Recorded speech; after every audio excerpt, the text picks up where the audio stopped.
Bengaluru to Hyderabad, Hyderabad to Amaravati, Amaravati to Chennai greenfield హైవేలతో పాటు bullet ట్రైన్లు కూడా ఈరోజు మన కేంద్ర ప్రభుత్వాన్ని సూత్రప్రాయంగా ఒప్పింపజేయడం జరిగింది.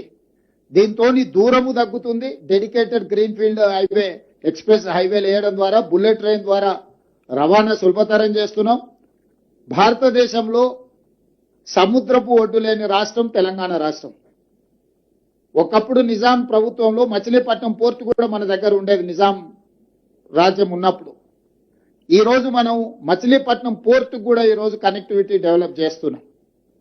తద్వారా ఈ మ్యానుఫ్యాక్చరింగ్ జోన్ లో సొంత దేశాలే కాకుండా విదేశాల నుంచి కూడా పెట్టుబడులను ఆకర్షించడం ద్వారా ఈ రోజు అభివృద్ధి ప్రణాళికలు సిద్ధం చేస్తున్నాము.